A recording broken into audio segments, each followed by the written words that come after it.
네, 안녕하세요, 여러분. 경제견 정독계입니다. 네, 오늘은 화폐 전쟁, 달러와 유가에 대해서 좀 얘기해 보려고 합니다. 먼저 제가 일전에 말씀드렸듯이 러시아와 중국이 탈달러와 미국 패권에 도전하기 위해서 금을 모으고 있다고 이 강의에서 말씀드렸는데요. 러시아와 중국의 금 보유량을 보면 2009년 금융위기 이후로 꾸준하게 증가하고 있습니다.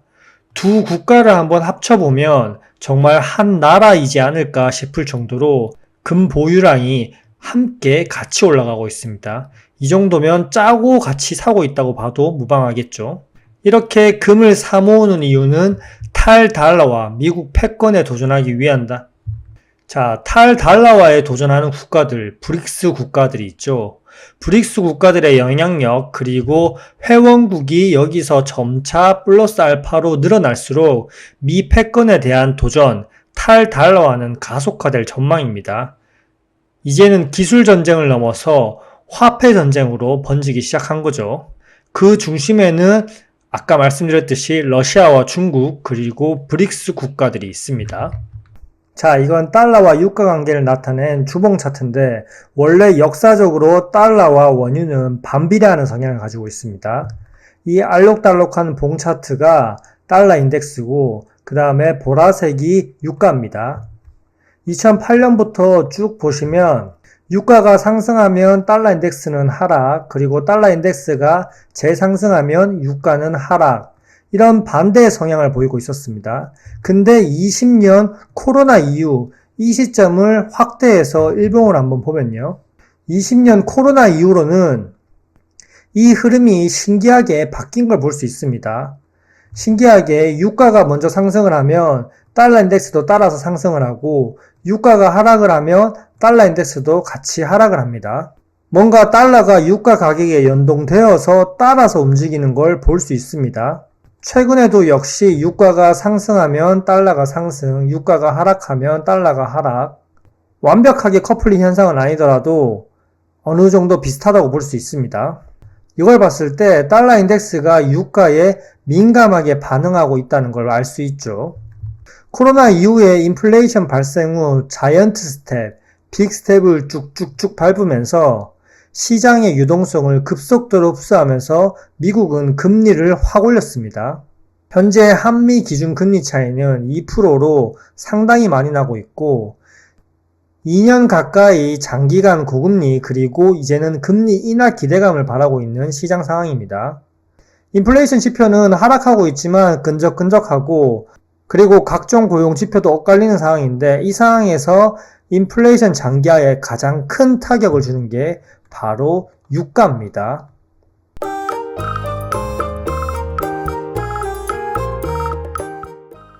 유가 추이를 좀 봐야 되는데 오펙 플러스가 원유 감산량을 25년 말까지 유지하기로 합의를 했습니다. 꾸준하게 감산량을 연장한 이유는 아마 11월 미국 대통령 선거와 관련이 있겠죠. 지금 약간 트럼프가 우세해지니까 유가가 소폭 내려가고 있는 걸 볼 수 있습니다. 그리고 현재 전쟁도 계속 지속되고 있고 물류 대란 이슈 이런 걸로 인해서 상하이 컨테이너 운임 지수가 코로나 때 급등을 했었는데 다시 또 급락을 하고 지금 요즘 시기에 다시 또 재차 상승을 하고 있습니다. 이런 걸로 봤을 때는 유가가 하락을 하더라도 강력한 지지라인을 구성할 수 있는 요소가 되겠죠. 유가의 일봉 차트와 주봉 차트를 볼 건데 현재 녹화 기준 7월 23일 날 유가는 77불 부근입니다. 주봉상에서 그냥 박스권 횡보하는 것을 볼 수 있고 지지 라인을 확고하게 구축하고 있죠. 현재 일봉상의 추세도 고점을 낮추고 있고 지지 라인은 확실하게 구축하고 있지만 이제 중요한 시점입니다. 하락 추세로 다시 복귀를 하느냐 아니면 하락 추세를 접고 여기서 변곡점을 맞아서 다시 또 재차 옆으로 기면서 상승할 준비를 하느냐 이런 기로에 서 있습니다. 주봉 역시 좀 더 자세하게 보시면 주봉에서도 확고하게 지지 라인들을 볼 수 있고 현재 여기서 조만간 변곡점이 나오겠죠. 일단 트럼프와 빈살만이 친하기 때문에 트럼프가 우세해지려면 유가는 당분간은 튀지 않을 것입니다. 무튼 달러 인덱스 주봉 차트에서도 여전히 박스권을 만들고 있고요. 좀 불안 요소는 저점을 계속 올리고 있다는 겁니다. 그리고 고점 라인 106불 부근을 두드리고 있다는 거죠. 자, 결국 키는 유가에 있습니다. 유가가 반등을 하면 인플레이션을 재자극하게 되면서 금리 인하 기대감이 또 후퇴가 되고 강달러 국면이 지속되겠죠. 현재 미국은 달러 강세를 유지하고 싶어하는 듯 하면서 적당하게 유지해야 되는데 지금은 고금리 장기화를 너무 오랫동안 하고 있다는 생각이 듭니다. 결국 달러 강세를 유가가 약간 부추긴다? 유가가 인플레이션을 조정하고 있다? 이렇게 해석할 수 있겠죠. 제가 이 시황 브리핑에서 언급했듯이 현재 브릭스 국가들의 영향력이 계속 커지고 있고요. 탈달러화를 위해서 원유 결제를 위안화 선물 결제까지도 했고요. 이런 상황에서 미국은 패권을 지키기 위해서라도 주변국들의 달러에 대한 종속력을 키워야 됩니다. 달러를 풀면 거품 유발, 그리고 지금처럼 달러를 급속도로 빅스텝, 자이언트 스텝 밟으면서 걷어들이면서 주변국들이 희청희청이면 이런 흔들림을 사실 미국은 바라는 거죠. 그래야 주변국과 약소국들이 미국 경제에 더 의존하고 미국의 지위가 유지되니까요. 하지만 현재 기술적 흐름과 시황에서는 이렇지만 11월에 중요한 미국 대선이 있습니다. 이런 기술적 분석과 시황을 이 사진 한 장으로 대선 승기가 기운 트럼프가 모든 걸 바꿔버릴 수 있죠. 전 세계의 전쟁을 끝낼 수도, 그리고 오펙 플러스에 압박을 넣을 수도 있으니까요. 11월 대선 전까지 금리 인하 하지 말랬다가 본인이 이 사진 한 장으로 승기를 잡은 듯하니 인플레이션을 즉각 끝낸다고, 즉각 금리 인하 필요하다고도 얘기를 했고요. 여튼 미국이 정말 대단한 것은 고금리 장기화 유지에 주식시장도 상승, 경제도 불황도 아닌 연착륙으로 이끌어가고 있다는 점이 정말 대단합니다. 미국이 달러 약세를 만들고 싶어도 브릭스 국가들의 영향력이 강해지고 있고 페트로 달러 협정 얘기까지 나오는 마당에 섣불리 달러 약세를 불러일으키는 것보다 일단은 대선을 위해서 달러 약세를 추구한다고 하지만 강달러 기조를 오래 유지하면서 고금리를 적당히 장기화하면서 유지시킬수록 주변국들이 더욱더 미국에 매달리게 되고 미국은 종속력을 더 키울 수 있습니다.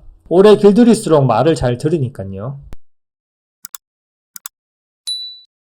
일단 9월 금리 인하는 거의 기정사실한데 지금은 정치적 요소가 90% 이상입니다. 한번 인하하고 계속적으로 인하할지는 이분에게 달려있고 지켜봐야 됩니다.